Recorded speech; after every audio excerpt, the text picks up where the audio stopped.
ওম শান্তি 8 আগষ্ট 2024 সাকাৰ মহাবাক্যৰ সম্পূৰ্ণ সাৰ কথা। মৰমৰ সন্তানসকল, পিতা, শিক্ষক, সদগুৰু এই তিনিটা শব্দ স্মৃতিত ৰাখা, তেতিয়া অনেক বিশেষত্ব আহি যাব। প্ৰশ্ন: কোনসকল সন্তানৰ খোজে পুত্ৰী পদমৰ 10 লক্ষ কোটিত এক পদম হিচাপত উপাৰ্জন জমা হৈ থাকে?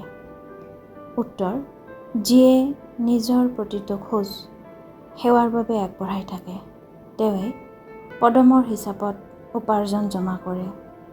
যদি বাবাৰ সেৱাত আগবাঢ়ি নাহে, তেনেহ'লে পদমৰ হিচাপত কেনেকৈ পাব? সেৱাইহে খোজে প্ৰতি পদমৰ হিচাপত আমদানি কৰাই দিয়ে। ইয়াৰ দ্বাৰাই পদ্মা পদমপতি হোৱা। প্ৰশ্ন: কোনটো ৰহস্য জনাৰ কাৰণে তোমালোক সন্তানসকল সকলোৰে কল্যাণকাৰী হোৱা?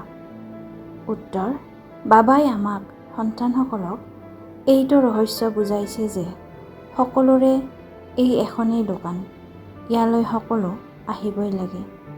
এইটো অতি গূঢ় ৰহস্য। এইটো ৰহস্য জনা সন্তানসকলেহে সকলোৰে কল্যাণকাৰী হয়। ধাৰণাৰ বাবে মুখ্য সাৰ: 1. গৃহস্থালীত বহুত যুক্তিৰে চলিব লাগে। কাকো বিতুষ্টও কৰিব নালাগে। পবিত্ৰও নিশ্চয় হ'ব লাগে। 2. এজন পিতাৰ পৰা অবিনাশী জ্ঞান ৰত্নৰ দানা লৈ নিজৰ বুদ্ধিৰূপী জোলঙা ভৰপূৰ কৰি ৰাখিব লাগে। বুদ্ধি দিকভ্ৰান্ত হ'ব দিব নালাগে। বাৰ্তাবাহক হৈ সকলোকে পিতাৰ বাৰ্তা দিব লাগে। বৰদান: বেহদৰ বৈৰাগ্য বৃত্তিৰে সকলো আকৰ্ষণৰ পৰা মুক্ত হৈ থাকোঁতা সঁচা ৰাজঋষি হোৱা। ৰাজঋষি অৰ্থাৎ এফালে অন্য ৰাজ্য, আনফালে ঋষি অৰ্থাৎ বৈৰাগী। যদি ক'ৰবাত নিজৰ প্ৰতিয়ে হওক, ব্যক্তিৰ প্ৰতিয়ে হওক বা বস্তুৰ প্ৰতিয়ে হওক আকৰ্ষণ আছে, তেন্তে ৰাজঋষি নহয়। যাৰ সংকল্পটো লেশমাত্ৰ আকৰ্ষণ আছে, তেওঁ 2 নাওত 2 ভৰি হৈ গ'ল।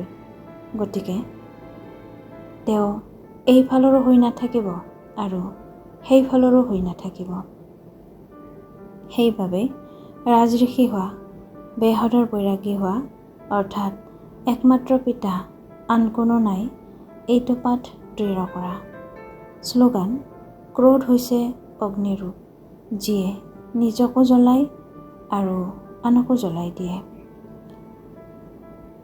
প্ৰীতিবুদ্ধিৰ হৈ বিজয় ৰত্ন হ'বৰ কাৰণে আজিৰ অব্যক্ত সংকেত।